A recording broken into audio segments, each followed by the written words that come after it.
Hello, everyone. My name is Katrina Canyon. I am the Executive Director of Peace and Economy Project. Welcome. We're a nonprofit that works to examine how militarism shapes public policy and to explore alternatives that prioritize human security, democratic accountability, and community well-being. Before we begin, just a few notes. The webinar is being recorded and we'll share the recording afterward.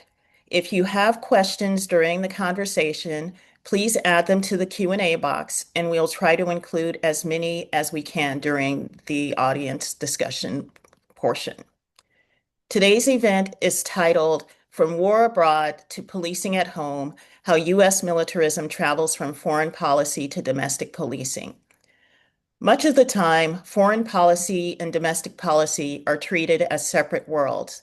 But in reality, the frameworks developed for foreign conflict, military technologies, emergency powers, counterterrorism doctrines, and even the language of war often move inward and shape the way power is exercised here at home. We've seen this in many forms. The war on drugs, which connected foreign military aid with domestic policing strategies, the war on terror, which expanded surveillance authorities and emergency powers, the transfer of military equipment and tactical frameworks into local law enforcement. These shifts raise important questions. How do wartime logics become normalized in domestic governments? What happens to civil liberties and democratic accountability when that occurs? And how do communities experience the changes in their daily lives? Today's panel brings together voices who examine these dynamics from policy, legal, advocacy, and community perspectives. I'm pleased to introduce our panelists. John Walsh is a senior associate for the Andes and Drug Policy at the Washington Office on Latin America. He has spent decades analyzing U.S. drug policy and security assistance in Latin America and the ways these policies shape both international relations and domestic enforcement.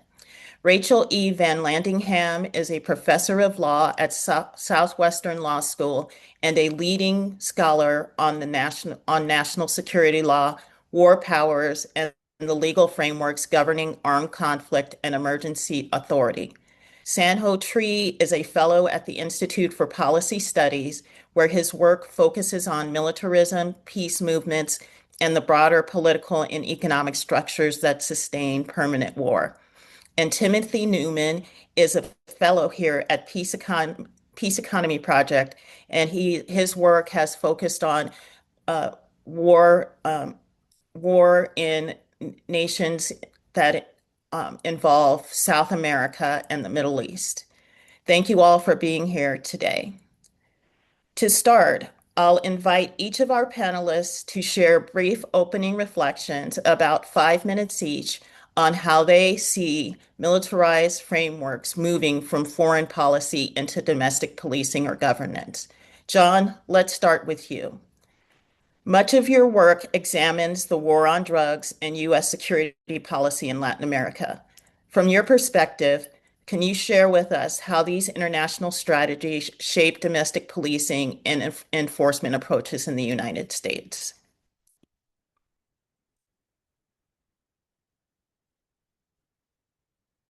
Yes, thank you very much, Katerina.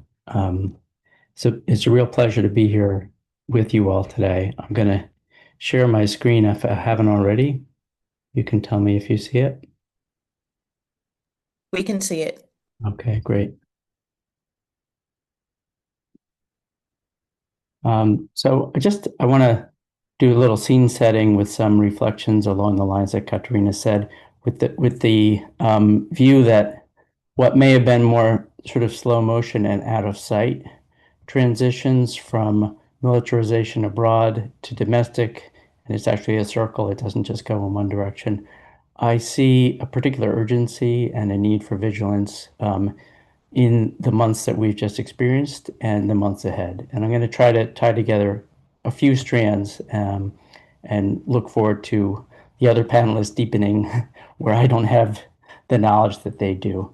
One is this merger between the global war on drugs, which has been running for decades, has been a colossal failure, but worse, counterproductive, with the global war on terror, which is more recent vintage, but in this hands of the Trump administration is widening notably with an assertion of authority on the part of President Trump to kill anywhere, anytime, anyone he deems to be a target. In other words, in this case, a narco-terrorist, but the terrorism label is being used promiscuously. So that's one strand. The other is the paramilitarization of U.S. immigration enforcement at home, which we've all seen. We don't have to imagine this now. It's real, it's among us. And then finally, we have a president who is making himself into a wartime president. Wartime presidents often look to unlock emergency authorities. This president has mused openly about the enemy from within and how he might use the military to combat that enemy within in US cities. All of this taking place with the US midterms looming, which are, in the view of Trump, it seems. Excuse me, John.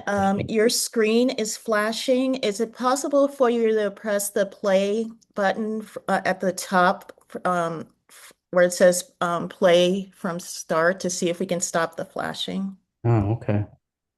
Let It me was see. working fine earlier, but Um, how is it now? okay. It went right back. Can you try it again? Let me try. Sorry. I'm sorry about this. Um, I don't know why it's flashing.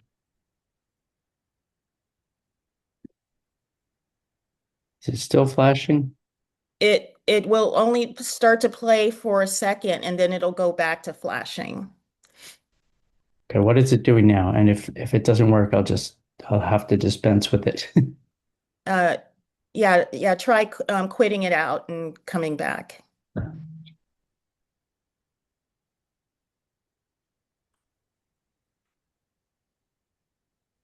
Now it's not flashing. Hmm, interesting. Okay. So now that I've sort of set the scene, I'll try to load my slides again quickly. If they don't work, then I'll just carry on with apologies that this is proving a problem. Technical difficulties are part of the Zoom world.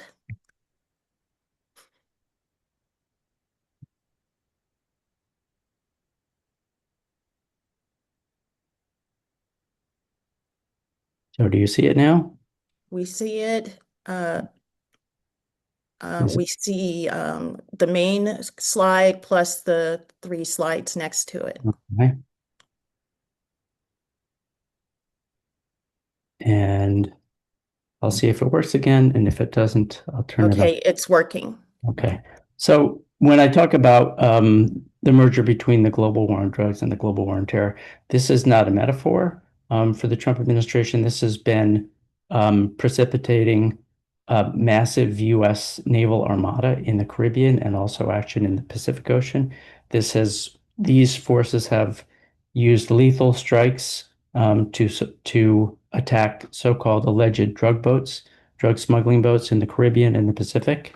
And at one point, the world's largest aircraft carrier, the Ford, was in the Caribbean, has now been sent back to Iran. But that's just to give a sense of the hardware that was in place under this administration. And those orders were given by Trump himself. This was not a second or third order question. This was Trump ordering the U.S. military to destroy these alleged drug boats. Um, the Killing Spirit Sea. Despite the departure of the Ford and some other boats, there's still major U.S. Naval forces in the Caribbean and the Pacific. This is the Iwo Jima. This is an assault ship, actually ferried Nicolas Maduro from Venezuela up to New York. We can go into that if you like. The strikes are being carried out as far as we know, by drones. This is the Reaper drone, which is highly weaponized, and in some cases, the strikes we understand is just one attack, one firing, but in others, there's more. We can go into that as well. But again, this is not a law enforcement exercise. These are military tools that are being brought to bear with lethal force against civilians in boats. The vice president's reaction to this was that this is the highest and best use of our military, not putting on the brakes by any means, but endorsing at the highest levels. Nevertheless, it's very clear, crystal clear, that these are violations of international law. It was said fairly early on by the highest levels of the UN system that looks at such matters. And, as the New York Times put it very concisely in a way that I think is bear repeating here, we are not at war. And if we were at war, these would be war crimes, but we're not. So these are murders. This is WOLA's own tracker, 152 people killed in 41 strikes since September 2nd. The strikes are ongoing. These haven't stopped. Some in Congress have pushed back. I think other panelists can talk more about that. But most importantly, perhaps in releasing a video reminding military service personnel of their oath and that they must refuse illegal orders. Not that they can, but that they must. It's difficult for operators to abide by that when their superiors are giving them unlawful orders. But it was a reminder that landed them in some hot water, even to the point of the Trump administration trying to prosecute them. Something that it's interesting to know a grand jury denied here in Washington. But the issue goes deeper. In Southcom, which is the Southern Command, which runs these operations in the Caribbean and the Pacific for now, their advertisements of the so-called Operation Southern Spear, if you look closely, well, I circled it in red, on the helmet of this sort of montage soldier includes what's called the Crusader's Cross, which has a long history back to the Crusades, actually, in Christianity as part of the Crusades, and now signifies for many a symbol of white supremacy. So what that's doing on the helmet of the U.S. servicemen montage in the Southcoms, is your guess is as good as mine. But I think it was meant as a symbol for those who know what it means, that we're a home for you. So to get to the domestic and tie these strands together, The Economist recently had a cover, the ICE test, referring to ICE enforcement, of course, America's paramilitary peril. And they asked, is America's president building his own paramilitary militia? You might say, wow, that's a pretty crazy question to ask. Unfortunately, it's not these days. And I think also, unfortunately, The Economist came to the same conclusion that I do, is that, yes, he's trying. And just as evidence of the kind of behavior that has taken place, although maybe in this case sanctioned within ICE, is the leaving of the death card, the so-called death card that U.S. servicemen in some cases began to use in the Vietnam War, and leaving this card in cars of immigrants detained in Colorado in particular, which is meant to be cast a chill, but is also shows the state of mind of some ICE agents, many of whom are being recruited and poorly trained and coming with the idea that they can act with impunity and violence on U.S. streets. All right. And then to tie the other strand together, in Minneapolis, we all know what happened.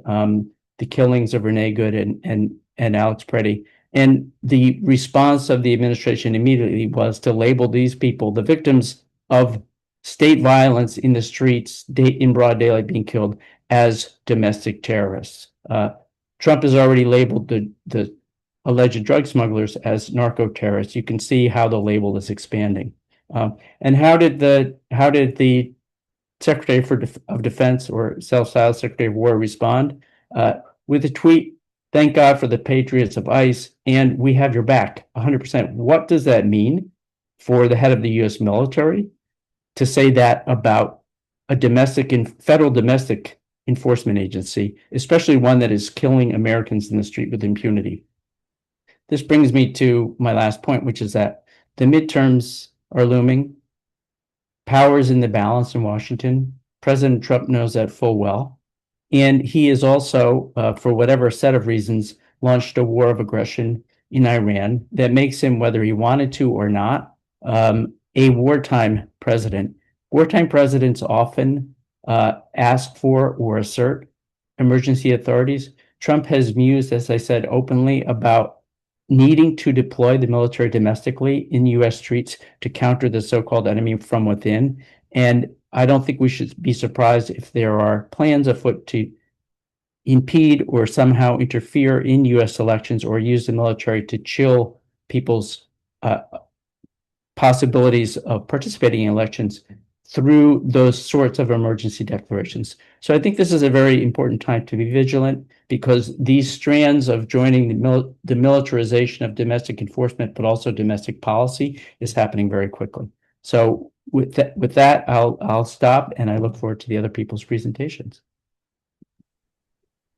Thank you, John. And I really appreciate that you closed with a note to be vigilant about the election.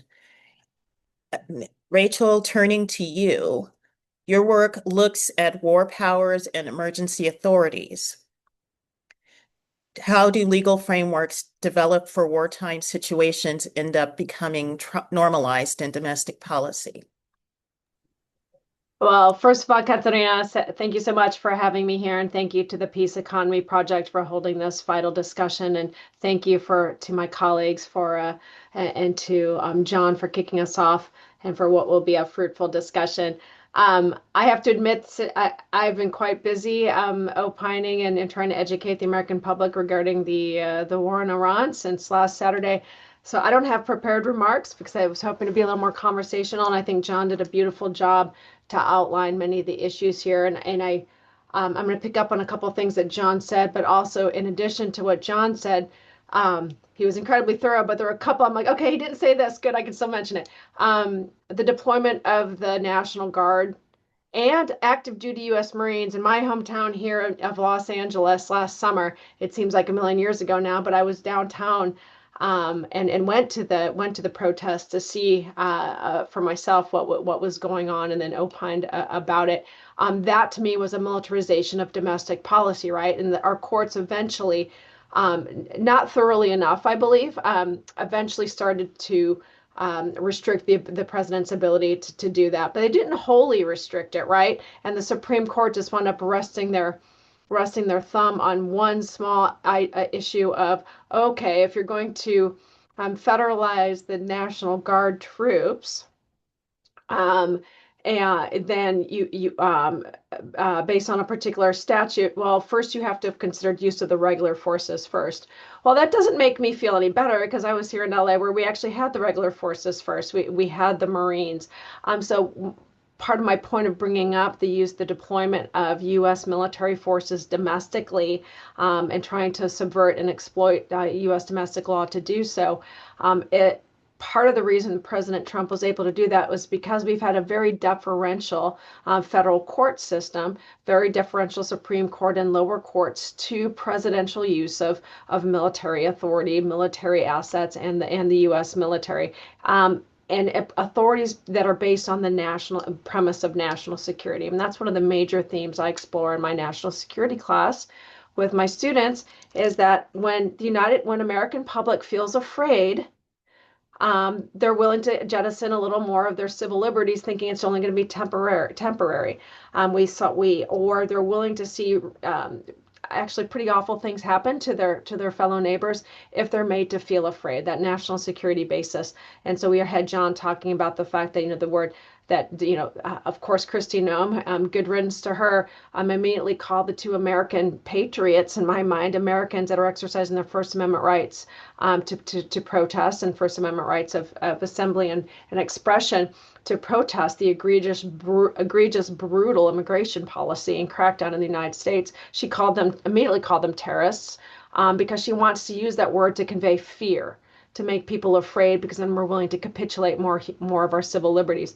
I mean, the United States Supreme Court gave its imprimatur, its approval, to rounding up of Japanese American citizens. It wasn't just Japanese nationals, but Japanese American citizens without any individual assessment of their threat. during World War II and put them in internment camps all over the Pacific, the Northwest, and here in California. And while they were doing that, communities took their property, et cetera, and many have never got them back. And again, the court, that's an example of our courts being deferential to the use of military powers, military authorities, emergency authorities, when national security is the basis. So I just wanted to highlight that we did see that the courts did push back against the president's abusive use of the National Guard in our city streets, against the governor's wishes. But I don't. But the litigation is still winding its way through the courts, and I fear that they weren't. I fear that the Supreme Court resting their decision based on one small issue, which was, oh, he has to go to the regular forces first. The president does. Well, then the president, of course, and this brings in my other point, is that one of the reasons that we're here and we see a gross expansion and normalization of emergency powers and militarization of U.S. policy is that Congress has let it go that far. We have known for years, scholars have written about it for years, policymakers have lamented it, that the Insurrection Act, right, which is actually a series of different statutory provisions that gives the president incredibly broad discretion to use U.S. military, whether we have active duty or you have the National Guard that's been federalized. They're the same legally. They both report to the president, right? Then they're indistinguishable. It allows the president to use those forces for domestic law enforcement, because it's considered an exception to the Posse Comitatus Act. And the Posse Comitatus Act has a horrible bigoted racial history, because it was originally passed because a bunch of Southern senators wanted to kick out the Union Army who was occupying the South, because the Union Army was trying to ensure that blacks who were formerly been slaves actually were treated like American citizens, were actually freed. And the Southerners didn't like that too much. But the Southerners weren't alone. They had plenty of folks to support them, and they're entered in the era of Reconstruction and Jim Crow laws, et cetera. But what the Posse Comitatus law did was enshrine a fundamental mistrust of using the national military on our city streets to police us, because our founding fathers said, ooh, that's what King George III did to us. We don't like it. That's what tyrants do. That's what kings do. However, we have the Posse Comitatus Act that says, unless there's a specific exception, statutory or constitutional, you, Mr. President, can't use the military for law enforcement. However, one of the exceptions, and the leading exception, is the Insurrection Act. And it is so broad, it's so nebulous. Any decent lawyer, or probably my youngest son who's 14, can craft an exception that would fit within the Insurrection Act, and then the president can send in the military. So Congress is partially to blame for not writing better laws. And I'll go to the issue du jour of today, and that is the Iran war that is ongoing right now, in which we have over 1,000 Iranian civilians, what I've reported, have been killed thus far. We have at least 6 U.S. service members that have died in service to this nation. We have, what I've read, I don't know if a billion is right, but it's at $1 billion a day of what we're spending of American taxpayer money to engage in this war. Well, guess what? The Constitution says under Article 1, Section 8, Clause 11, Congress has the authority and the responsibility to declare war. The president, as commander-in-chief, has the responsibility to react to war thrust upon us when we're attacked. There has to be evidence of an imminent attack for us to be able to respond, unless the president goes to Congress. However, that's the classic textual reading of the Constitution. For decades and decades and decades, Congress has abdicated its role, its constitutional role, to approve war. It would rather, you don't think the Congress knew? The rest of us knew. Over the last 2 months, we have seen this massive buildup of military forces in the Middle East. They're not just going to twiddle their thumbs. When has President Trump sent forces into an area and just twiddled his thumbs? We saw it happen with Venezuela, and we saw it happening with Iran. And president after president, both Democratic and Republican, have stated for years that Iran is this existential threat. Iran is horrible. Iran is evil. This has been building for years. President Trump pulled us out of the JCPOA, which was the Iranian nuclear deal, back in 2018. The writing was on the wall from that date. And mind you, Iran has not been a lovely little good person, good actor in this. They have killed American troops. They have backed Iranian militia forces in Iraq that have killed U.S. military service members. They have repeatedly attacked Israel, who is an ally. There is plenty of argument. There was a good reason to do this, but unfortunately, the argument wasn't made to the American people, wasn't made to our representatives, as was originally required by our founding fathers. But our representatives could have done something in the buildup and they did nothing. And this week we also saw them, oh, we're not going to do anything now because it's going to put our service members in harm's way. I don't think Congress did anything before because they didn't want to go on the record. They didn't want to have to take a stand and have to then sit for election based on them having to take a stand.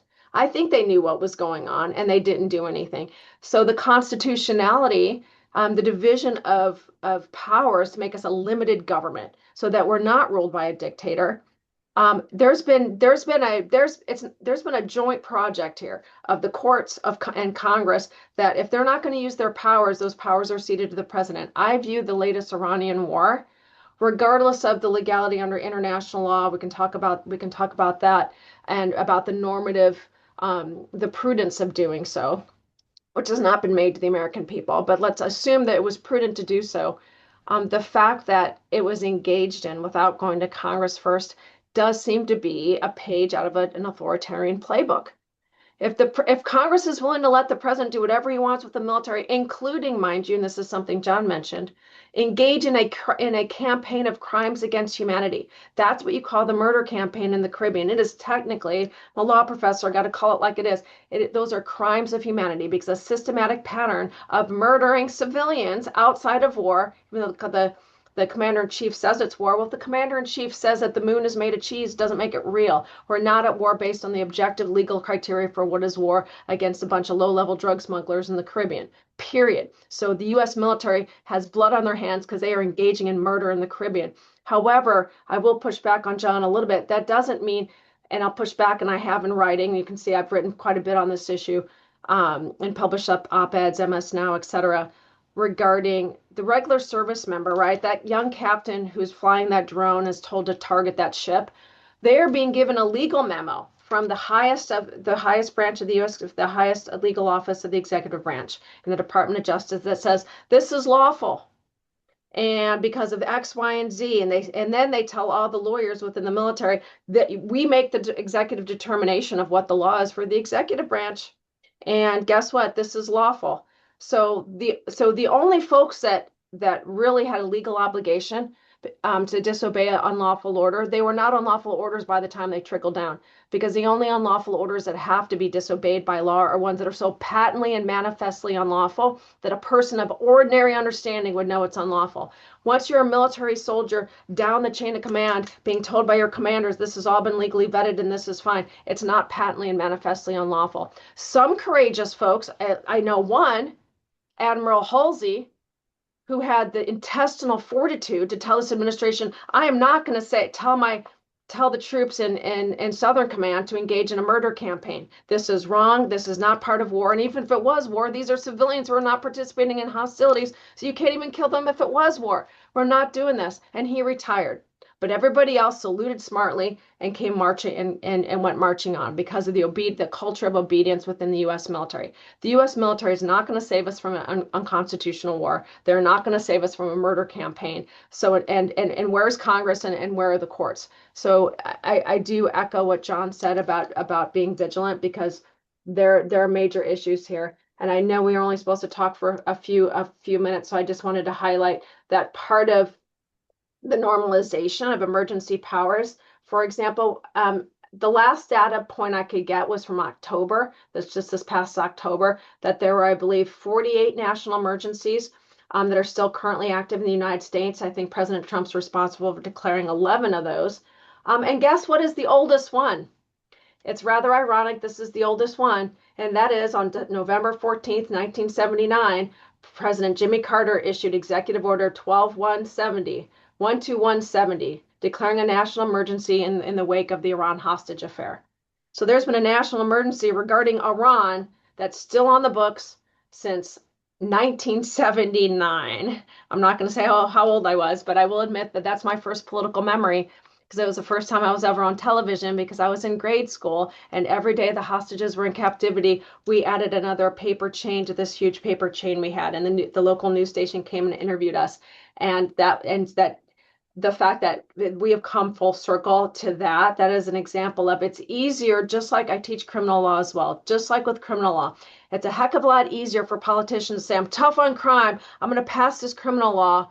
And then when adultery is still a crime, and it's no longer, it still is in the military though, when adultery was a crime in the United States in almost every state, and even though it was never being enforced, it was really difficult to pull it back. It's really difficult politically, the way our system is set up in our 2-year election cycle. We're very short-term goal gains, plus a deferential stance of courts. Um, and it's easier to say, oh, well, we trust the president. We trust the president. The president can have all these authorities. I do want to add about the national defense areas. I think that's one interesting one about the militarization of U.S. domestic policy. And this one, of course, regards immigration because John did a great job with covering a lot of those.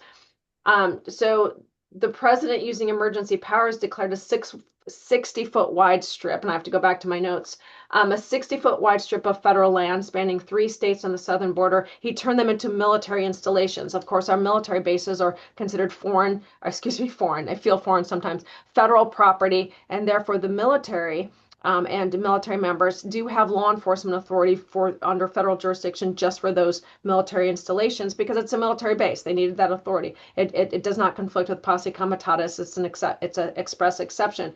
So by enlarging these military installations by 60 feet, it was done so that the Trump administration can use the military in spirit in violation of posse comitatus as part of its immigration efforts.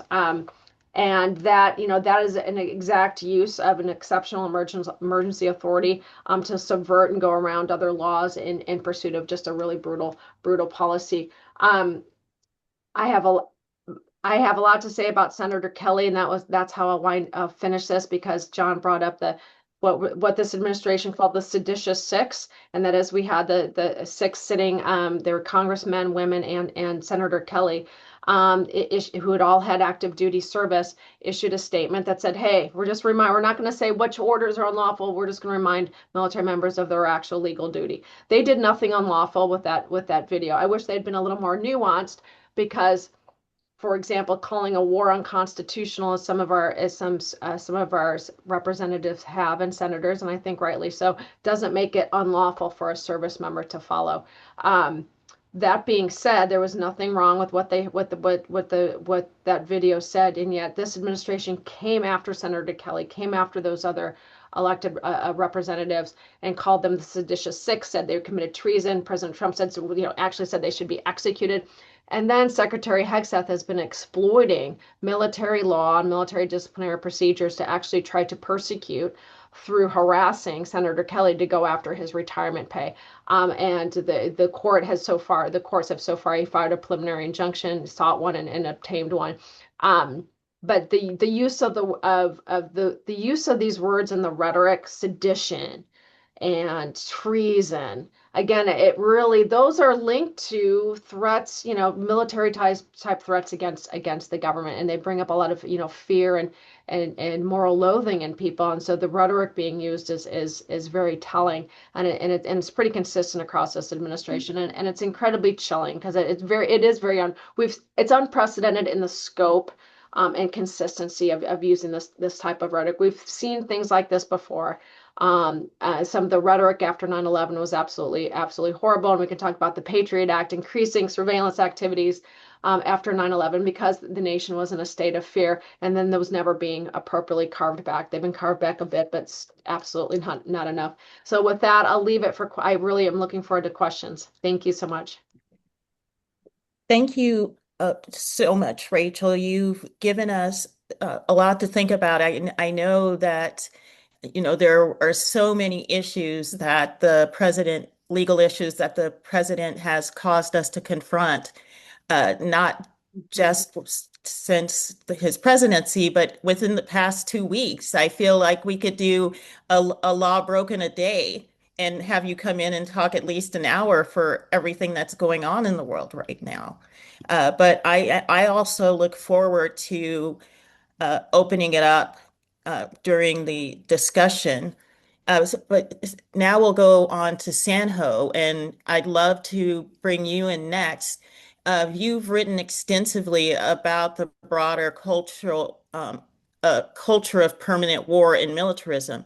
How does that culture influence domestic governance and policing institutions? Well, in terms of the war on drugs and the current wars that we're facing, I think that what makes these what made the initial boat strikes so utterly attractive to Trump was that it gave him the ultimate power of the angry God of the Old Testament, right? To be able to look down from the heavens from your Reaper drone, identify a target, and smite them out of existence. Anyone who displeases you. And I argued 6 months ago at the time that if he ever got to normalize this internationally, he would try to bring this policing tactic back home. And of course, Minneapolis, we've seen what that has led to. But it's important to remember that all of these, most of these calamities that have gone on in his first year back in office have been enabled by drug war lies, lies about fentanyl specifically. So he began with these tariff wars, originally against Mexico and Canada. And again, he was accusing Canada of, exporting fentanyl to the United States, which is kind of ludicrous. It comes from Mexico. Canada is not really part of that equation in any meaningful sense. But over the past year, he's been able to normalize this superpower he's unlocked by using fentanyl as the excuse, right? And so he applied those tariffs to all these other countries as well, and it became normalized. So people just assumed the president had a right to impose tariffs whenever, however he wanted to, and it wasn't until 2 weeks ago when the Supreme Court finally ruled on this against him. Now, it's also important to remember that what's happened in the Caribbean and the Pacific were also based on fentanyl lies. So it allowed him to strike those boats in Venezuela off of Venezuela's coast initially by claiming that they were smuggling fentanyl. There was no fentanyl in Venezuelan cocaine. That gets added in Mexico. Most of Venezuela's cocaine was headed toward Europe, and there was no fentanyl involved in that. But it allowed him to not only blow up the boats, but then to move in the aircraft carriers and all the military resources to then invade Venezuela, abduct the president, seize the oil, and use that oil to strangle Cuba. All of these things were unlocked because of lies about fentanyl. Had Democrats pushed back, had he not been able to invoke these powers using fentanyl as the excuse, his first year would have been very different. I'm not saying it would have been quiet. We still would have had the deportations, the war in Iran, etc. But a lot of the other calamities he would not have been able to justify without fentanyl lies. Um, and what gets lost when militarism kind of becomes this default attitude, a good example comes from Stephen Miller yesterday at the international conference down in Florida. He said that these cartels can only be defeated with military power, and that the only human rights they were going to observe were the human rights of the victims and nobody else. And that gets us to the problem of misapplying the wrong tool to the wrong problem, right? Wars are about, I used to be a military and diplomatic historian back 30 years ago, but wars are about employing brute force to get country A or country A to get country B to surrender or bend to its will. We, however, are using this war paradigm against drugs, which are essentially minimally processed agricultural and chemical commodities that cost pennies per dose to manufacture. Drugs like heroin, methamphetamines, marijuana, these things are very cheap. Fentanyl, incredibly cheap to produce, right? They don't cost a lot of money. But they become priceless because of our war on drugs, because prohibition economics and the risks involved in smuggling drugs makes them a far more attractive substance for traffickers. Um, and it lures them into the market. And so when Miller says that drug traffickers can only be defeated by military power, understand that there is no high command of the international drug economy that says finally, oh, Donald Trump, Stephen Miller, they've been so tough on us. We're licked. We're defeated. We surrender. So all you users stop using, you producers stop producing, growers stop growing, money launderers stop laundering money. Everyone just stop what you're doing and give up. That will never happen. There is no coordinated ability of this adversary to surrender. So for more than 60 years now, we've been applying a war paradigm against an enemy who is quite literally incapable of surrender. This is by definition a forever war. Now, and the more we fight this war, the more the risks there are to the drug traffickers. Therefore, the higher the risk premium each trafficker can charge the next person down the smuggling chain, right? That's how this product becomes very cheap to buy in Colombia and very expensive to purchase in the streets of the United States. And so that's why it snowballs in value. And we're basically giving a price support. That's what prohibition is. It's a price support for drug traffickers. The other problem is that this stupid repeated application of brute force, militarized and police resources to this problem has an unintended consequence or indirect effect of filtering. We've been thinning out the herd. So, in other words, we caused this economy to evolve at a lightning pace under Darwinian principles, right? Selection of the fittest. So that the people we typically capture when we throw these policing and military resources at the problem tend to be the people who are the most vulnerable, the people who are dumb enough to get caught, or are poor enough, or exposed enough, or are clumsy enough to get caught. Conversely, the people we miss as we apply this filtering effect year after year, decade after decade, are the people who are the most adaptable, the most innovative, the most cunning, not necessarily the most ruthless or the most violent. Violence is not a key to longevity in this trade, right? But the ones who are smart keep their heads down and they stick to the quiet business of trafficking drugs, and they make a huge fortune doing that. And those are the ones that have longevity. But the end result of that is you end up creating super efficiency in the market. We cause it to evolve at a lightning pace that it would not otherwise evolve at. And so for decades, we've been selectively breeding super traffickers in the Darwinian sense, right? Much like how public health professionals say you shouldn't overuse antibiotics for sore throats and other things because a lot of those are viral and it knocks out the bacteria that are susceptible to the antibiotics. And the drug-resistant strains, however, remain behind and they reproduce and take over. That's kind of what we've been doing with drug traffickers, right? It's the drug-resistant strains, the super traffickers, the smart traffickers are the ones who take over that space because we've done two things to help them. Number one, we've eliminated competition for them. We've picked off the inefficient traffickers, the clumsy traffickers, and opened up this incredibly lucrative space to the remaining people. And we tried to artificially constrict the supply of drugs in the street while the demand remains constant or even increases, thereby increasing their prices and their profits. That's why you will never get a surrender in this war against drugs.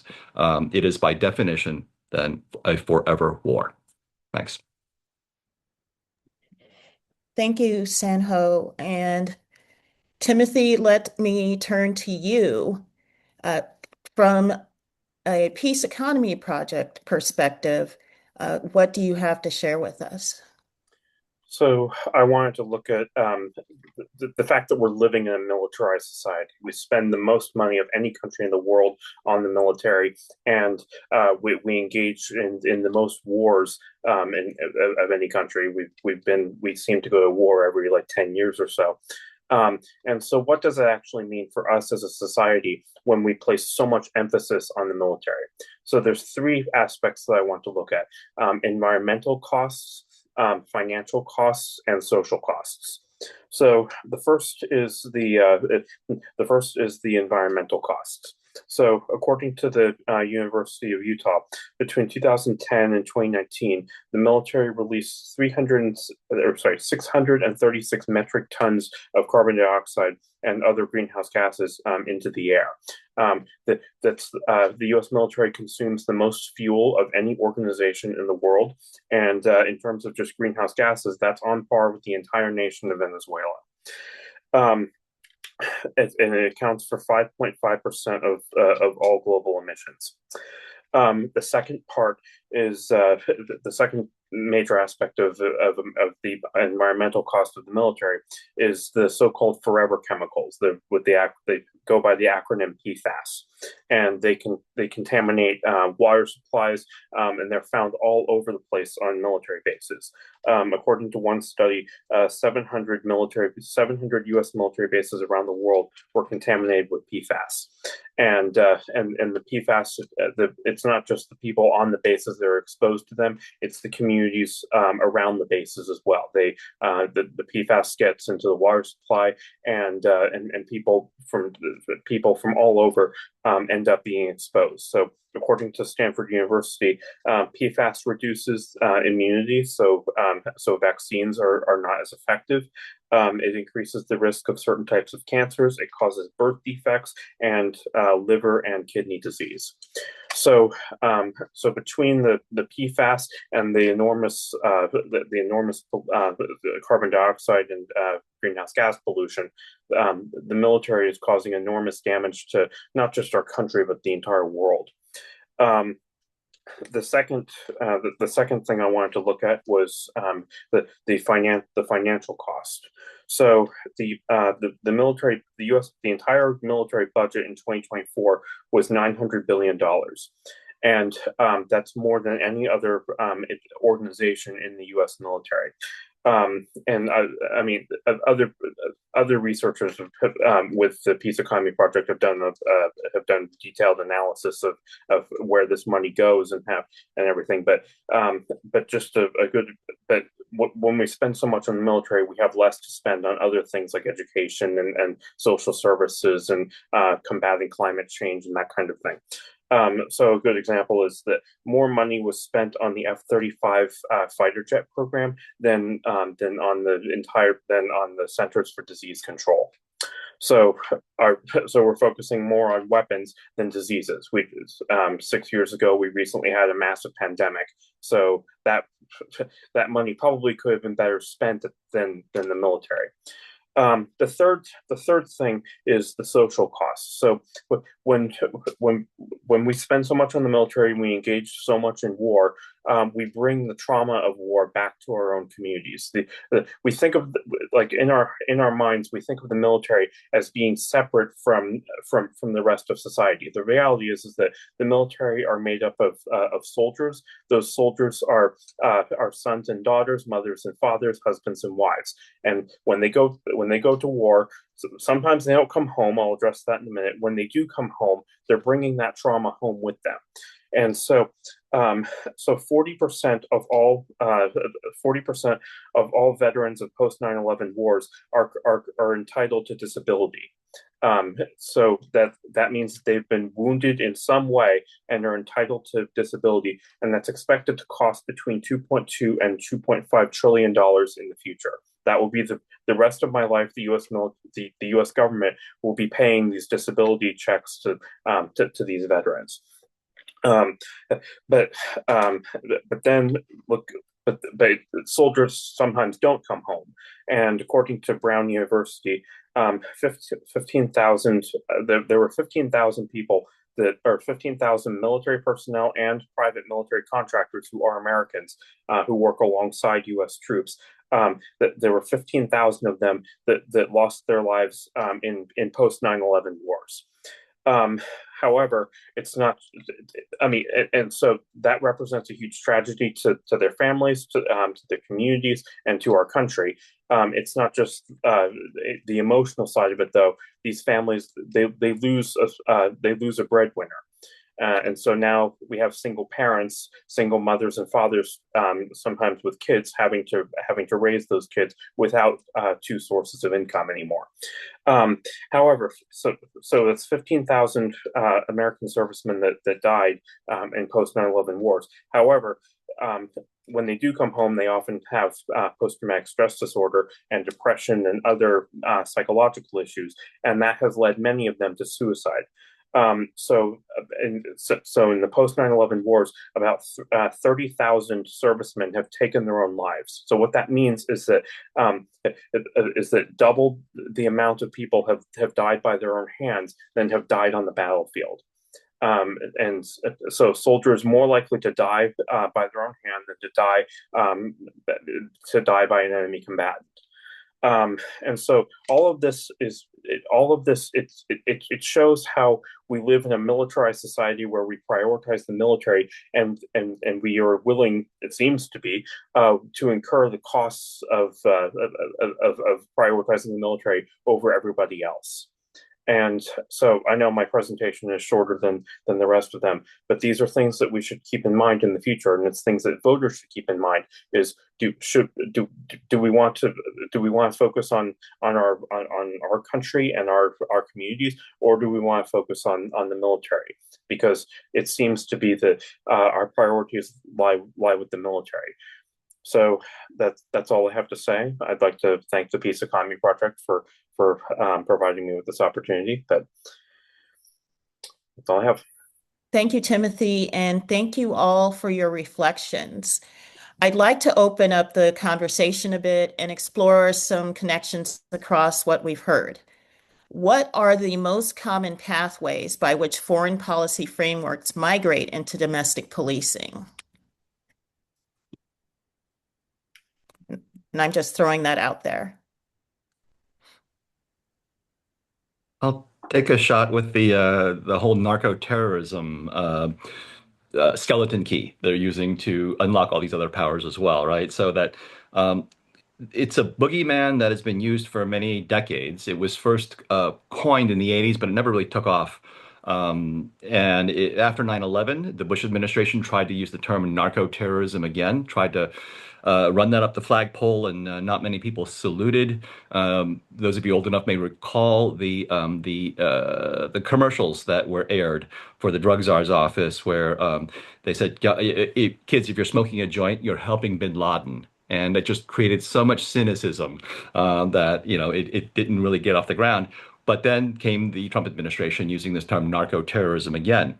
It's a political construct designed to stigmatize and dehumanize target groups while rationalizing extreme and often illegal responses. Right. That's not to say that drug traffickers don't resort to extreme violence. They always have.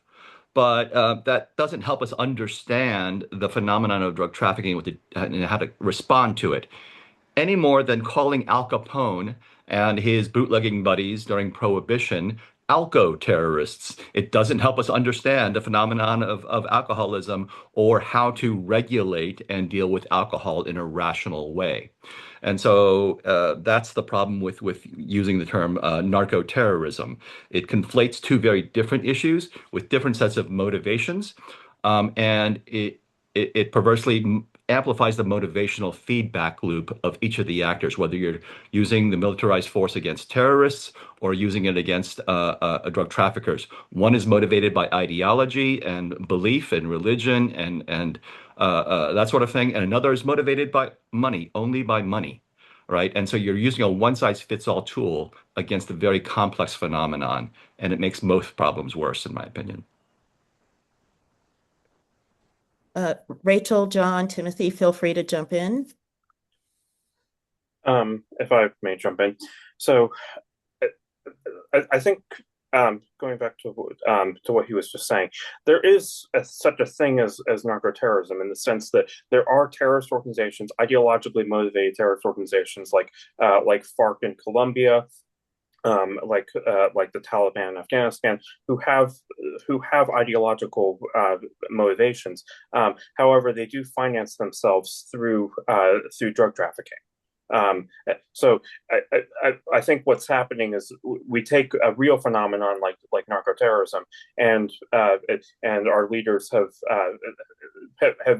have expanded that definition to include anyone that's selling drugs is automatically a narco-terrorist, regardless of whether or not there's an ideology behind it. The drug cartels in Mexico, Trump has he's basically said that they are narco-terrorists. However, those cartels are their motivation is profits. They don't have an ideology. But groups like FARC in Colombia, and ELN, and these groups they're Marxist Leninist groups primarily. However, they finance themselves through drugs. So I think it's important that we make that distinction. Oh, I agree. There are groups that fund themselves through drug trafficking, but as terrorist groups, they tend to disappear when the grievance disappears. Whereas when you're talking about drug traffickers, there's always going to be profit, right? So there's no way to get rid of the profit without getting rid of prohibition, and someone else will step up and take the place. Not necessarily so with terrorists. Right. Well, let's go into why do emergency or wartime powers tend to persist long after the crisis ends?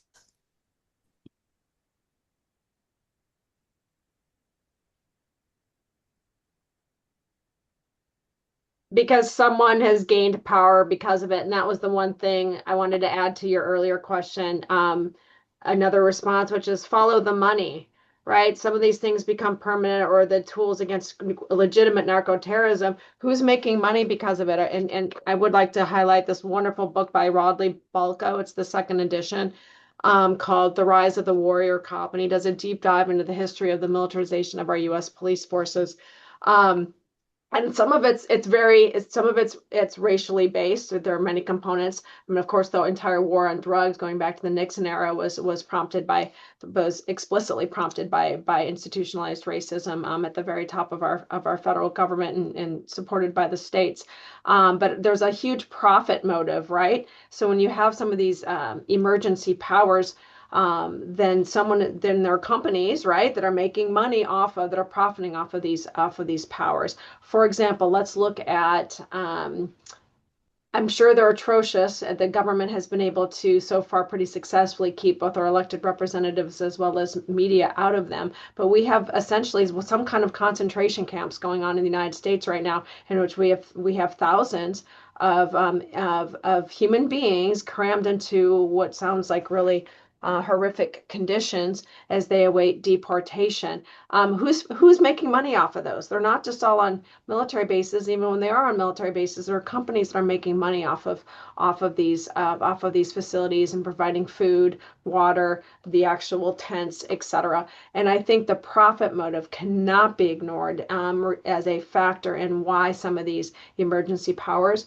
are endemic, besides just laziness and lack of good political strategy and will. But part of it is political will because they're making someone happy, making a constituent happy, because that constituent is giving money to their reelection campaign, and so politicians don't want to take away the basis of it. I'll let John go, please.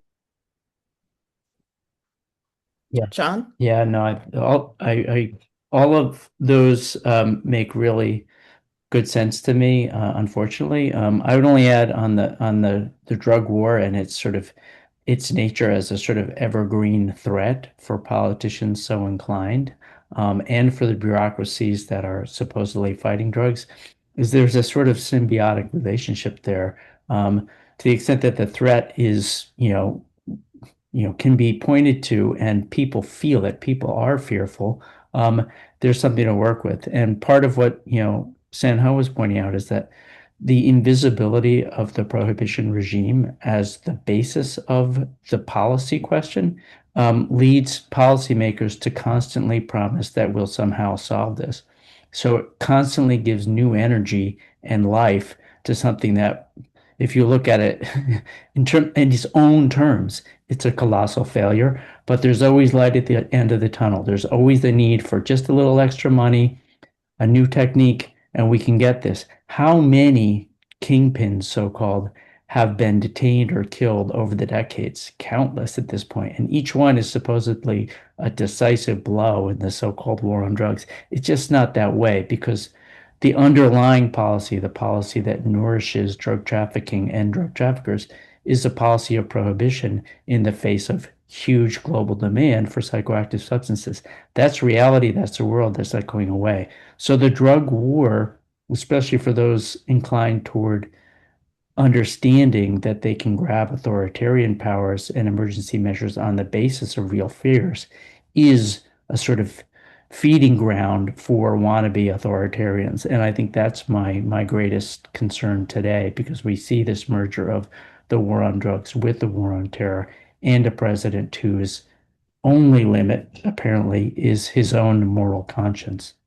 And I think, to Rachel's, answer as well, those bureaucracies, the bureaucracies that have grown up and benefited, staffed up, their life depends on continuing to play that game and get those budgets. So the incentives are built into the bureaucracy to continue to play the same game and not admit of any other thought. So it becomes a massive, massive game of groupthink that that banishes any real systematic analysis of the root of the problem. I would just add that there's a huge red flag here in terms of follow the money, right? Once you create a big bureaucracy, it's very difficult to destroy it, to dismantle it, because those are people who have jobs. Those jobs reside in congressional districts, and members of Congress, even progressive ones, will defend awful programs if it means jobs in their districts. So when you think about the military budget, the policing budget, but especially the ethnic cleansing budget, what DHS and Stephen Miller got in that big ugly bill, a multi-year appropriation, about $170 billion. If you compare that to the military budget of the Russian military last year, that was only $145 billion. Stephen Miller got 26 billion more than the entire Russian military budget for a year, and they're fighting a huge, ferocious war. That's going to be hard to get rid of. Definitely. And, that's something that we see in St. Louis and Missouri as well when we think about the money that Boeing gets and the multiple military bases that we have in Missouri. And going from groupthink to militarized thinking, how would you say that militarized thinking changes the relationship between states and communities, or the state and communities?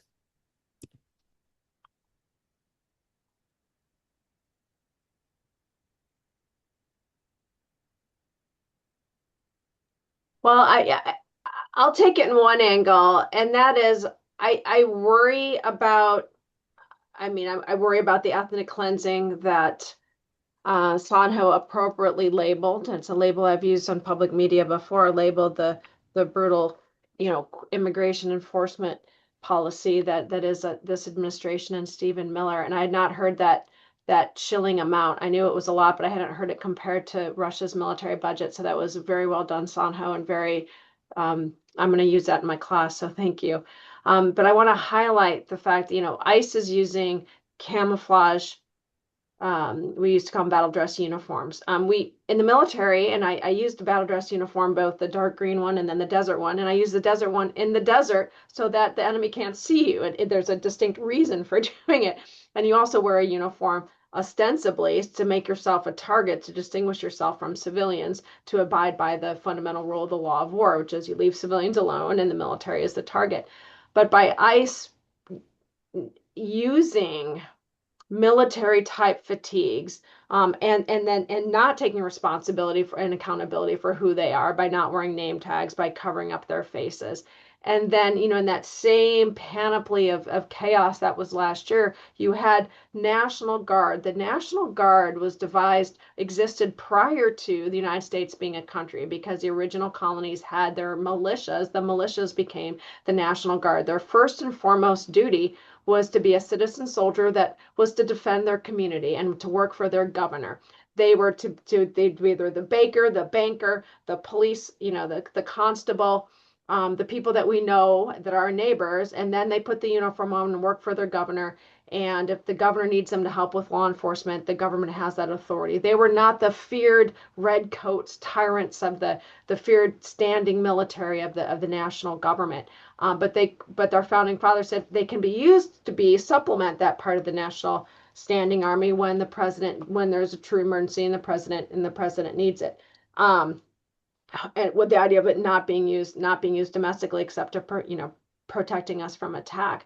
So when you have ICE agents that look like the military, when you have the National Guard deployed in our city streets when it was completely unnecessary, I do worry about the growing mistrust between the U.S. population and public and its military. And one of the speakers earlier said, well, the military goes back, and Timothy, it was you, and I take your point. The military isn't separate from from society because the military sends folks that are very broken, often very broken without sufficient support, back to their communities without sufficient federal funding to help them. And then you have the U.S. veterans have the highest, American veterans have one of the highest suicide rates of any population in the United States. That's despicable and a horrible way to treat our service members. But I do feel that service members are becoming, they are separate from society. They work outside of the National Guard, right? The active duty work on separate bases. And they're becoming, if you trace the individuals that are actually being recruited for the military, they usually come from military families, right? They're often, there's a military link there already. And I worry about this militarization, the use of the abuse of the National Guard in our city streets, the ICE being allowed to use camouflage. Who are they hiding from? Why is ICE wearing camouflage uniforms? There's actually absolutely no tactical reason for them to be using it. It's because they're macho wannabe. They want to pretend like they're some Navy SEAL. Well, join the freaking Navy and become a Navy SEAL and do that hard work. You're not a Navy SEAL. I don't want Navy SEAls being deployed and kicking down doors into my fellow citizens or my fellow neighbors, regardless if they're a citizen's houses, because that damages community, damages trust, and it hurts people, and sometimes it kills people. So I do feel that there's potential. I don't want things to go back to they were in the Vietnam era. On the other hand, I hate that thank you for your service. I hate when people say it to me. I know they don't mean it maliciously, so I always say thank you because I don't want to make them feel bad, or you're welcome, or whatever I say.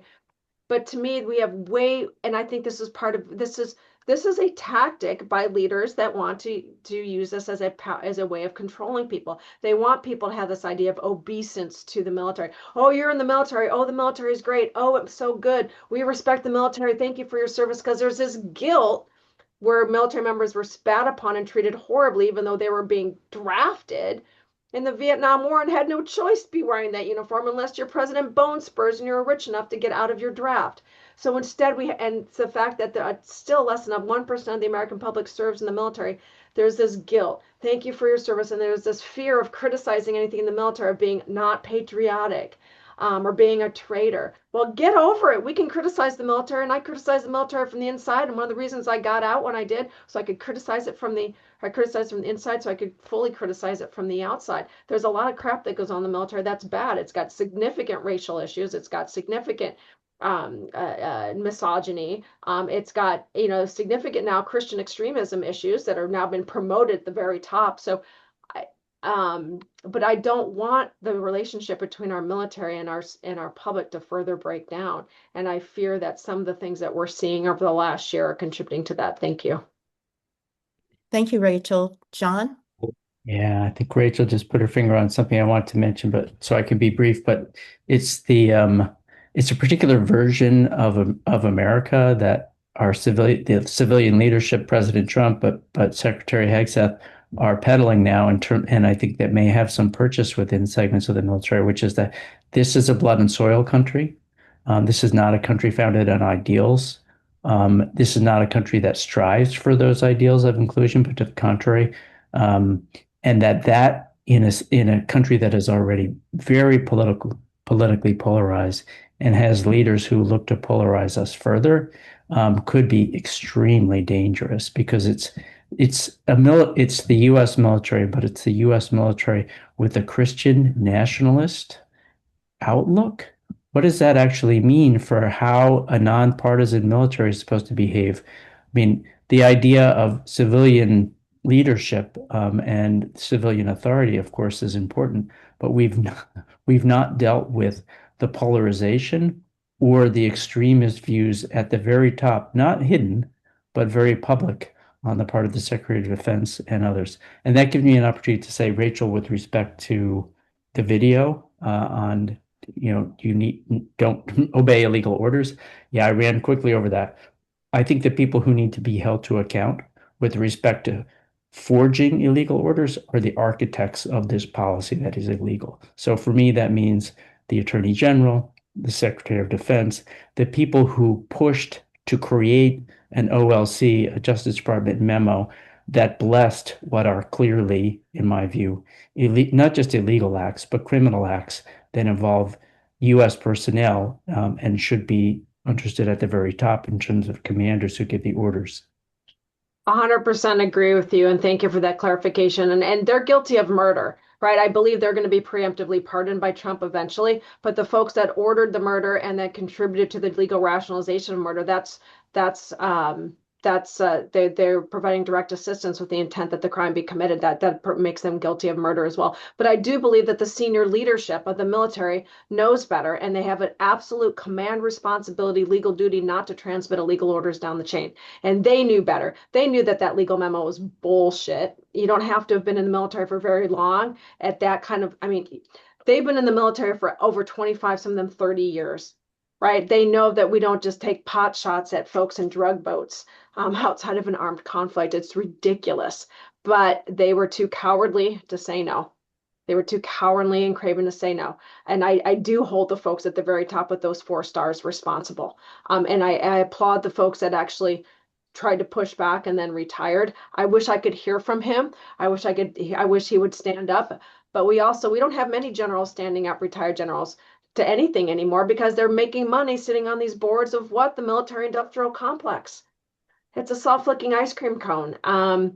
But for those service members in harm's way and that are being given these orders, that's why I didn't like that video from the 6. I wish they would have said, "Hey, generals and admirals, grow a pair," or whatever aphorism you'd like to use, which is very crude. I've been listening to too much Pete Hegseth.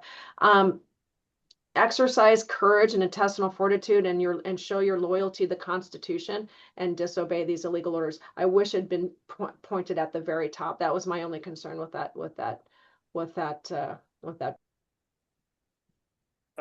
If I may jump in here and sort of change the topic a little bit, I would like to talk about what's happening with Iran now, because well, the Constitution says that the president has to go to Congress in order to declare war. Well, the last time that Congress officially declared war was World War II. So every war that we've had since then has been without a formal congressional declaration of war. Now, Congress has sort of gotten around this with after 9/11 with the authorization to use military force, AUMF. But we see this time and again with Vietnam, the Gulf of Tonkin resolution. Congress allows a little at first it started with U.S. troops can be used to secure military bases or air bases in South Vietnam, but then through mission creep it ended up becoming a full-scale war that Congress never actually approved. But even we've had a number of these. I'm thinking about under the George H.W. Bush administration when the U.S. took out Noriega in Panama. He did that without even going to Congress about that. And because now there was an emergency threat to over 30,000 Americans living in Panama, and we had U.S. service members. One had been killed and another had been kidnapped. I just want to interject. I do think Panama is sui generis because I do think that was a proper use of emergency powers, for which even the founding fathers said the president doesn't have to wait to go to Congress for a first thing. Does taking out the leader of the country, though, does that qualify? Yeah, we had a criminal indictment. He had already he wasn't a legitimate leader, right? There was an elected president waiting in the wings that General Noriega, as a general, had initiated a military coup, and taken over power. So I think Panama needs to be appropriately historically contextualized. Thanks. Okay, but with Iran here, I mean, Americans. I mean, Trump only said on the very first after combat had already begun what his and he didn't even make it super clear what his goals were. He left it somewhat ambiguous. Apparently, he is seeking regime change, although he had a list of people that he was thinking about replacing the Ayatollah. But we keep getting into these wars without Congress having a full declaration of war. Timothy, can I again, jump in for a second? You know, even yes. the history books show us that the declaration of war itself was passé even when the founding fathers wrote into the Constitution. And the legislative history of the actual Constitutional Convention shows the original language said it was to give Congress under Clause 11 the authority to make war. And yet individuals, members of that convention were concerned that the president then wouldn't be able to use force to repel sudden attack. And so therefore they changed make war to declare war. And since then, federal courts have determined that, of course, there doesn't need to be a declare war. There doesn't need to be a declaration of war because, again, as history, as you rightly showed, there have been very few actual declarations, and the last time was in World War II against Romania. However, what the courts have said is there must be mutual participation by the branches. And mind you, Congress, like I said, could have done something over the last few months if they had wanted to stop what the president was doing. They have the power of the purse. However, and their mutual participation this week. And again, I'm not excusing what President Trump has done. I'm incredibly fearful and have a lot of what feels like almost PTSD, having lived through the Iraq and Afghanistan wars personally, in the run up to those. Of what's going to happen the day after and what kind of absolute chaos this is unleashing, because one of the reasons the founding fathers wanted Congress to participate is so that there would be a thorough deliberation of the weighty issue of going to war and spending American dollars and American blood around the world. I do want to point out, though, that there is a reasonable argument that this is lawful but under the Constitution and under international law because it's part of an ongoing international armed conflict the United States, as well as Israel, has been waging vis-a-vis Iran for years. There has been, and whether it's proxy attacks by the Houthis against U.S. naval vessels and shipping vessels in the Straits of Hormuz, whether or not it's armed attacks against U.S. service members in Iraq by Iranian-backed militias that were controlled by Iran, so there's state responsibility there, and the outright missile attacks against Israel. So I do think this issue is not binary, not black and white, and that's what I want to push the viewers to address, is that leaders that authoritarian leaders, and we have one, like to break things down into pure black and white binaries and exacerbate divisions. And I think we need to come together to be more critical thinkers and to look for facts and not. And I found myself immediately caveating on last Saturday of, oh my God, this is unconstitutional. Oh my God, where's the imminent threat? Myself, because it's easy to do. But I think that this situation is much, much more nuanced. We can talk about the normative implications, but I do think that there's again there are factors that we need to consider. That yes, of course Congress, past precedent has put a gloss on the interpretation of the Constitution as well. It should, because the Constitution is pretty darn tiny. And past precedent shows that there is limited military engagements that the commander-in-chief has been allowed to initiate without congressional approval. So there is that. Is this of limited scope, nature, or duration? Absolutely not. It's not reasonable to think it ever could be. But there also is the idea of this administration is so not trustworthy because they've given us a million different changing reasons for initiating this war. But that doesn't mean that there isn't one good reason. There wasn't some kind of imminent threat. So I'm still, as much as I want to castigate what's going on now because I'm fearful, I'm also, the lawyer part of me is like, I'd like to see more facts. I'd like to see more facts on before I can weigh in definitively on whether or not this is unconstitutional or illegal. Thanks. I'd like to turn it over to our senior fellows now, where we're running a bit low on time. Rochelle Kahn is Peace Economy Project's senior legal fellow responsible for our domestic militarization watch. She has a question for the panel. Rochelle? Oh, your throat is... You're on mute. You're on mute. Yeah, I didn't have a question. I just dropped a line into the chat to let you know that Peru had posted a question to the Q&A. Oh, okay. Well, I will turn it over to Peru, who is our senior fellow responsible for the fellows program. Peru. It was very insightful discussion, and I got to know many more things that I would have never came across while reading on the current happenings. But I have a question, like, I mean, uh, policies are often framed as such as the war on drugs or war on terror have historically allowed governments to adopt extraordinary powers, and that includes the expanded surveillance, uh, military actions, and emergency authority.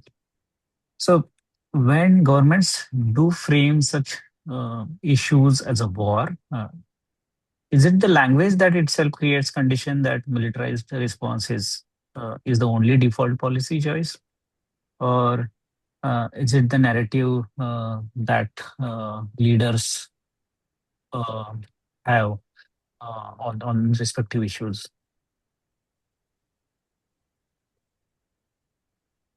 I think if you look at what's been happening this week in terms of the war in against Iran, it is a war whether to declare it or not. And Trump is calling for unconditional surrender of Iran today, by the way, in a war he claims is not a war. He demands surrender. But what Stephen Miller has been, sorry, not Stephen Miller, Pete Hegseth has been saying all week that we're not going to be bound by any stupid rules of engagement. That's too woke. We're going to show, we're not going to, we're going to hit them when they're down. And things like, you know, no mercy. Why would you say this on the international front? And then you've got Stephen Miller on the domestic front welcoming that kind of discourse and doctrine domestically.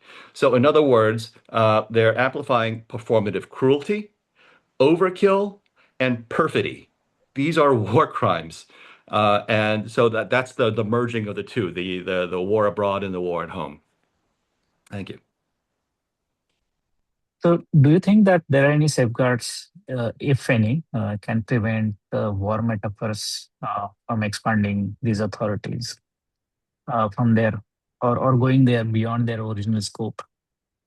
I think it's a fantasy war against drugs in the sense that I don't believe we need, we should have a free for all, anything goes, but we should hold people accountable for their conduct.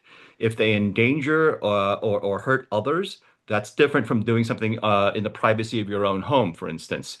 But the war on drugs is such that we're not holding people accountable for things that they do, but for things which they might do.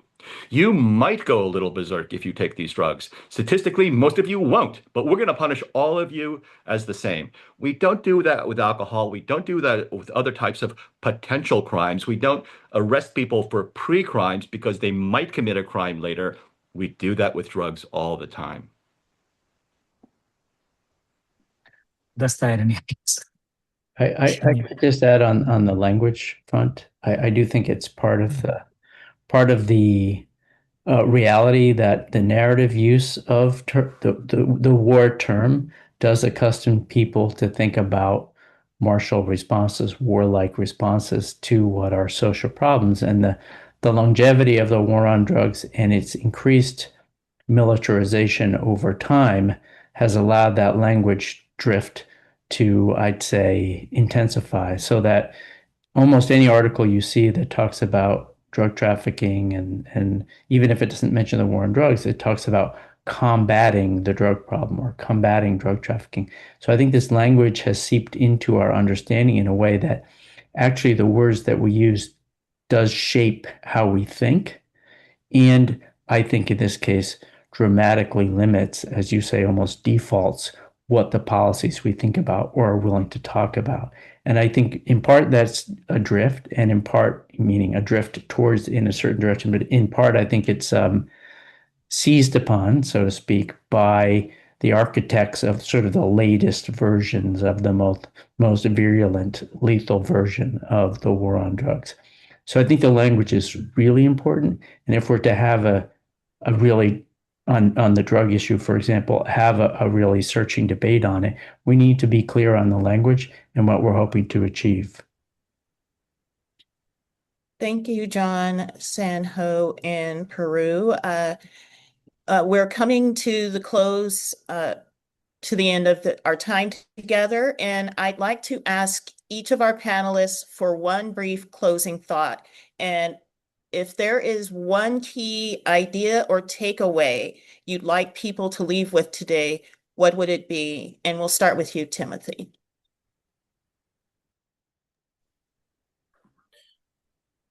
So I think what we've discussed over the past hour or so is that the military is becoming more of a larger and larger part of our politics. I mean, I mean, so so this proves that we're becoming a more militarized society.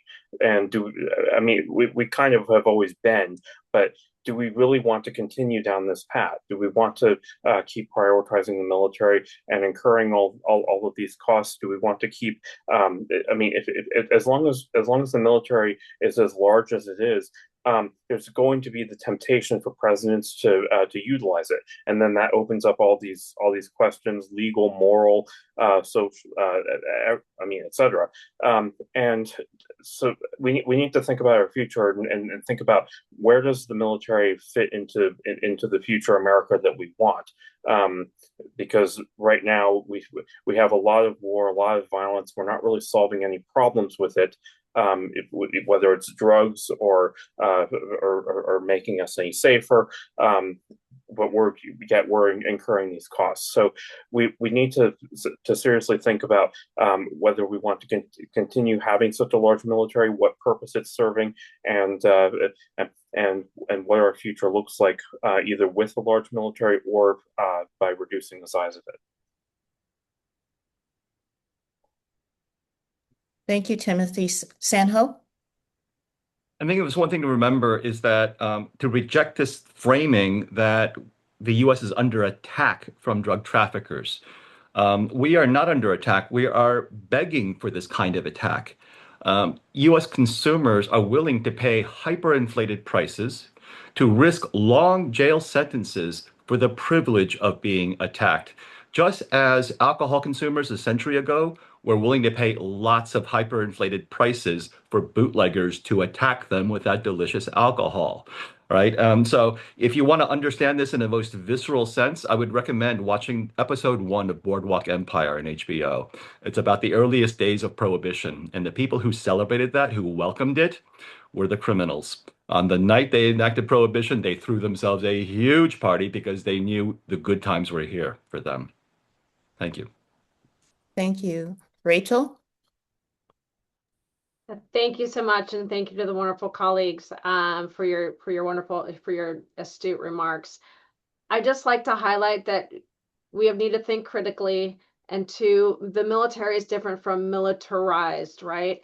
And of course, there's long been rhetoric of the war on drugs, but there's also rhetoric of the war on poverty. I really wish we still had that one, right? Because war has meant you marshaling all your resources together. I mean, Minerva was the goddess of war. I like Minerva. I have a statue to her because it says strength. But the way it's being used and abused, right? Anything that's good, any tool can be used for good or used for bad. We need a U.S. military. We need strong defense. And that's not just a trope. I've seen plenty of intelligence over my life, and have seen what evil exists in the world, and we have evil here too. So we need a strong military, but when that military is used for things like murdering, low-level drug runners in the Caribbean, it's incredibly scary. When the military is used by the unilateral decision of one man in the White House, and not via divided powers with Congress, that's really scary. And when military tactics without the concomitant military professionalism and restraint and discipline are being practiced by various law enforcement agencies around the United States, including some police forces and SWAT teams, that militarization is scary. So I think we have to be very careful about contextualizing what we mean by militarization and the military, and looking at it context by context, instant by instant by instant. And I know we were trying to draw a bunch of themes together here today, but I think we need to carefully pull the thread, because I think scholars and others and public intellectuals lose credibility when you fall prey to the binary and to overgeneralization. So I think we need to be very careful to be nuanced, and to always critically think and ask why, and follow the money. So thank you. Thank you, Rachel. John? Sure. I think my greatest concern right now is given that the elections are looming and that President Trump considers them, I think, to be existential to his capacity to continue, at least to continue to exercise essentially unbridled power because he's unchecked by Congress, that the concern that there may be some in the US military who, at least temporarily, are seeing their allegiance to the commander in chief, as it were, to the president, to the person, rather than to the Constitution. And rather than give obedience to the Constitution and their oath, are willing to obey the orders, even illegal orders of the president. And I think in that sense, one